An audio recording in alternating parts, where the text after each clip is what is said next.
One of the largely untold stories of the G20 are the events that took place in the community of Parkdale, just west of downtown Toronto. Parkdale played host to the Convergence Centre, where those coming to protest the G20 could meet, eat food, and sleep. In the early afternoon of Sunday the 27th, the Toronto Community Mobilization Network held a press conference. This followed the previous afternoon's smashing of corporate storefronts, banks, and burning of police cars. But the conference organizers were there to talk about the police actions against people, which at that point had included a series of violent mass arrests, home raids of activists, accusations of illegal searches, and assaults. While the event wrapped up, word arrived that just a few blocks to the east, the police were surrounding the Convergence Centre. When we arrived, they had sealed the area around the building and detained a small group. People from the community gathered around to see what was going on. They need to arrest me too! Yeah! We have opinions! Arrest us! A YouTube video showing a confrontation between a G20 protester and an officer has gone viral and is making headlines around the world. Like bubbles. I do. I think it makes people smile. My name is a mystery. No, I have nothing to hide. If the bubble touches me, I'm going to be arrested for assault. Do you understand me? Bubbles. Yes, that's right. It's a deliberate act on your behalf. I'm going to arrest you. Do you understand me? I understand. Right, you're going to be in handcuffs. All right? You either knock it off with the bubble, you touch me with that bubble, you're going into custody. Right? I'm putting it away. Right, thank you. But I would also like to know... You want to bait the police. You blow that on me or that other officer and it gets in her eyes, it's a detergent. You'll be going into custody. I understand. Do we understand each other? I do. I would put it away. I am doing that at this moment. Right. I would really appreciate Discussion's over. if you could treat me with a bit of respect. I just did. I just did. You got what you deserve. You got my respect. Right? I don't feel very respected. I'm just... That's terrible. Trying to keep you happy. My heart bleeds. Mine too. Right? I'm here. Put it away. Right. Knock it off. For $1 billion, they could have got someone with a better attitude. Yeah, okay. Thanks. Yeah, that's right. Okay. She hasn't done anything, and you can talk to her in a very polite way. I was trying. It's called professional. Excuse me?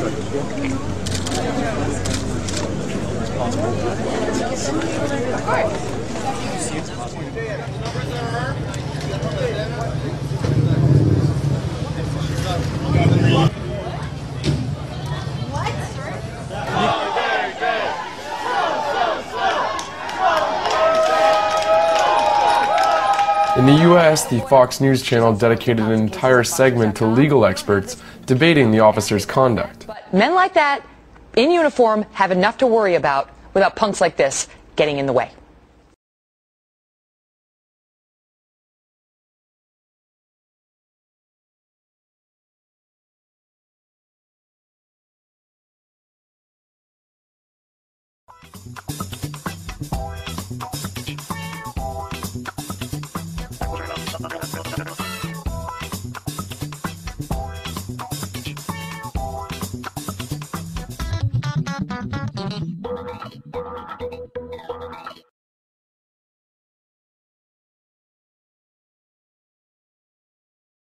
One of the thousands of police officers on duty over that June weekend has launched a lawsuit. Constable Adam Josephs wants to stop comments and cartoons poking fun at a threat he made to arrest a protester that was caught on tape. He is suing Google, which is the parent company of YouTube, for $1.2 million, and he is asking the company to divulge the names of everyone who posted a comment or a cartoon about the incident. He says the comments and cartoons are devastatingly defamatory, and Josephs claims they have brought him ridicule, scandal, and contempt both personally and as a member of the Toronto Police. One of the people named in the suit, a YouTube user known as Pussy McFats, but who has publicly revealed himself to be Todd Mara, a married father of 2 from Hamilton, Ontario, wrote a comment on one of the Officer Bubbles videos, quote, "Officer Bubbles probably looks at himself in the mirror a lot," end quote. Somebody from the community who knows that I'm a lawyer said, "You're the lawyer, you've got to get down there, there's somebody who needs you." So I came, I immediately identified myself to one of the many police officers, And he came back to me after about 20 minutes and said that the person did not want to exercise his right to counsel, despite what I had heard from at least 2 other people. Then police began to encircle the crowd and put some onlookers under arrest. I knew that this was a situation very much in flux, so I stayed put where the police officer had told me to stand. I think that following their advice was the best thing to do in that circumstance. Turns out I was wrong. That's when the lawyer who came to provide counsel to the detained was herself detained. A large police officer grabbed me by the arm and shoved me into what later turned out to be the kettling area. I'm just walking by and he started hitting me. They locked us in here. The police started pulling people out, saying things like, you've got a number on your arm, you're under arrest. You've got a bandana around your neck, you're under arrest. Backpack, under arrest. What is this? Obstruct. Ouch. Obstruct. Ow! He's good because Why am I obstructing? Conspiracy to commit mischief. Media, be on the lane, please. They were pulling people out at random, just giving those very simple yet clear yet illegal reasons. And I actually saw a police officer put a young girl, she must have been about 18 or 20 years old, into a chokehold. It picked her up so her legs were dangling off the ground, and while she was screaming, he said, "You're under arrest for having a number on your arm," and he pulled her away.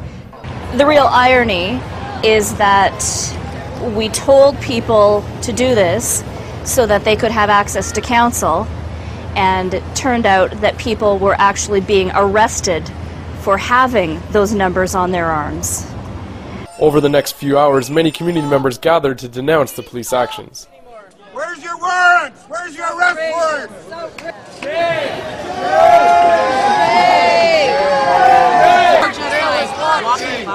There's a lot of people being trapped by police who were trying to leave the situation. That's what I see. And that's kind of crazy. And they're arresting people who are doing absolutely nothing. We don't want this in Parkdale. We don't want an occupation in Parkdale. We'd just like to know what's going on. It's our neighborhood. For the entirety of the operation, neither the media, those detained, nor concerned community members were told what was going on. To be there in the middle of my neighborhood, surrounded by a few hundred police officers, is something that I never thought would happen to me in my life. My father was a police officer. I've grown up with them. I don't even have the typical criminal defense lawyer mistrust of the police. If anything, I have to be careful not to give them the benefit of the doubt too often. But this was the first time in my life that I have been so afraid of the police. Some people were told they were suspects in the previous day's broken windows and burnt police cars. I was just getting on my bike to leave, and they said that somebody over there pointed at me and said that I was part of yesterday's fires. And then they went to go get him and apparently couldn't find him, and then said that I can go. They eventually told the bulk group of us that we would be allowed to leave as long as we provided identification to the officers and as long as we allowed searches of our bags. Huge breaches of the Canadian Charter of Rights and Freedoms that I could go on about for hours. After arresting roughly 20 people, the police left the neighborhood.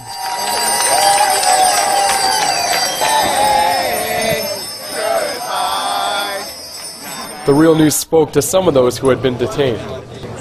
They thought we were passing a weapon. One of the police officers dragged me to the side. I turned around to face him, to talk to him, and he instead grabbed my other arm, spun me around, kneed me in the ass, and then threw me on the ground and dragged me. Then he grabbed me and put me against a car. So a woman came up. She started searching me. She just lifted up my top in front of everybody, my bra and all. She didn't care who was looking. She didn't care if I was being exposed. She told me I was a baby.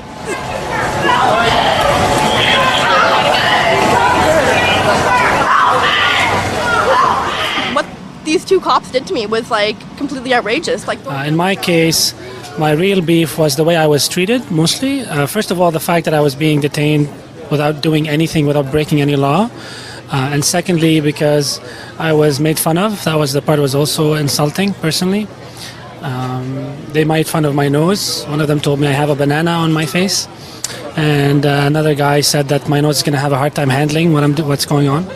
And I don't know if this was a reference to my, hooked nose or something, but that's what happened. It's a very small little community. So I think that when people were walking past, the shock of seeing the police officers in our little community was huge. And I think that's what really got people saying, get out of our neighborhood.